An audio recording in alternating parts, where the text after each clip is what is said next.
एक समय की बात है। एक छोटे से गांव में एक लड़का रहता था। वह बहुत सारे सपने देखता था और अपने लक्ष्यों की प्राप्ति के लिए निरंतर प्रयास करने का जुनून रखता था। परंतु उसके पास कोई साथी नहीं था और न ही उसे कोई गाइड करने वाला था। उसके परिवार में भी उसके सपनों को समझने वाला कोई नहीं था। इसलिए कभी कभी उस लड़के को लगता कि वह अकेलेपन की जंजीरों में बंद है और उसके सपने अधूरे रह जाएंगे।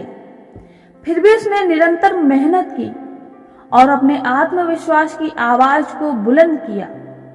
उसकी इच्छा शक्ति और संघर्ष ने उसे सही दिशा में आगे बढ़ने की शक्ति दी। एक दिन उसे अपने गांव के बाहर एक पुस्तकालय का पता चला। वह आश्चर्यचकित हुआ क्योंकि उसे पहले कभी ऐसी जगह नजर नहीं आई थी। धीरे धीरे उसने उस पुस्तकालय के दरवाजे पर कदम रखा।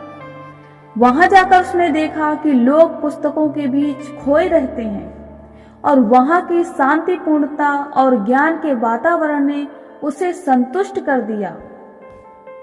अपनी उत्कृष्टता को पहचानते हुए उसने निर्णय लिया कि वह पुस्तकालय में समय बिताएगा। धीरे धीरे वह पुस्तकालय की विभिन्न किताबों को पढ़ने लगा और नई दुनिया की खोज में निकल पड़ा।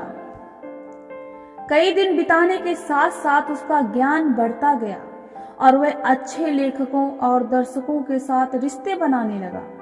इसी के साथ उसने लिखने का भी मन बना लिया।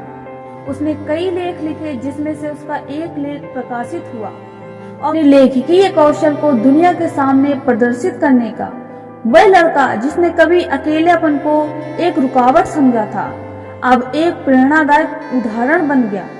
लोग उसे मान्यता देने लगे और वह लड़का अपने लक्ष्यों की ओर अग्रसर होने में सफल हुआ। इस कहानी से हमें ये सीख मिलती है दोस्तों कि हमें अपने अकेलेपन को एक सुनहरा अवसर बनाना चाहिए और संघर्ष करना चाहिए। समर्पण और मेहनत हमें अपने लक्ष्यों की प्राप्ति की ओर आगे बढ़ाती है। अपने अकेलेपन को अपनी कमजोरी मत समझें, क्योंकि यही वो अवसर है जब आप अकेले रहकर कुछ सीख सकते हैं, कुछ नया सीख सकते हैं, कुछ कर सकते हैं। यही वो समय है और यही वो उचित समय है जब आप कुछ करने की इच्छा जागृत करते हैं और आपके मन में नए नए विचार आते हैं। तो अपने अकेलेपन को कभी कमजोर मत समझना।